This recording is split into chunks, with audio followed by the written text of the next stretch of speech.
شروع کرتی ہوں اللہ تعالیٰ کے اس بابرکت نام سے جو بڑا مہربان نہایت رحم کرنے والا ہے. میں ثانیہ مشتاق صاحب کی 9ویں اے جماعت سے، اور آج جس موضوع پر مجھے لب کشائی کرنے کا موقع ملا ہے وہ ہے ماں کی عظمت. اپنی زندگی میں نے سب سے اعلیٰ مثال تب دیکھی جب روٹی 4 اور کھانے والے 5. تب صرف ماں ہی کہتی ہے بیٹا مجھے بھوک نہیں.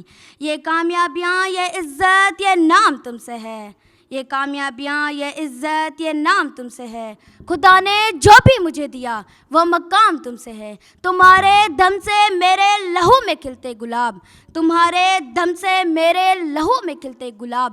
میرے وجود کا سارا نظام تم سے ہے. یہ ایسا قرض ہے جو میں ادا کر ہی نہیں سکتی.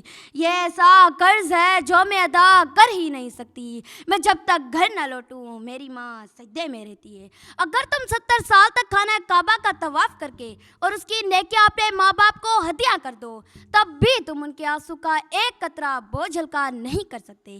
راتوں میں بھی آسان سفر لگتا ہے. راتوں میں بھی آسان سفر لگتا ہے. یہ میری ماں کی دعا کا اثر لگتا ہے. ایک دفعہ کا واقعہ ہے. بہو نے آئینے پہ سنورتے ہوئے اپنی ساس سے کہا ماں جی آج ہمیں کسی پارٹی میں جانا ہے. رات کو آنے میں تھوڑی دیر ہو جائے گی اس لیے آپ اپنا کھانا بنا لیجیے گا.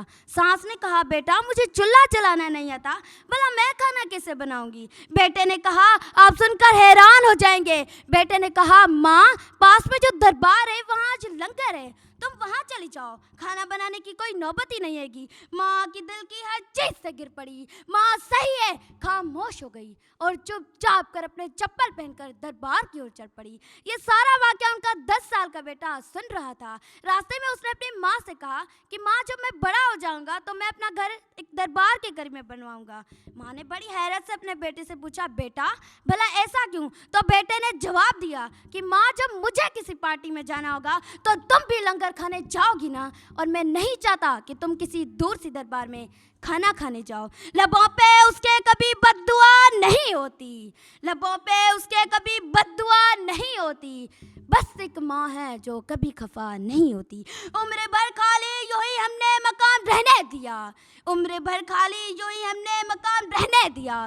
تم گئے تو دوسروں کو کلیاں رہنے دیا. میں نے کل چھپ چاہتوں کی ساری کتابیں پھاڑ دی.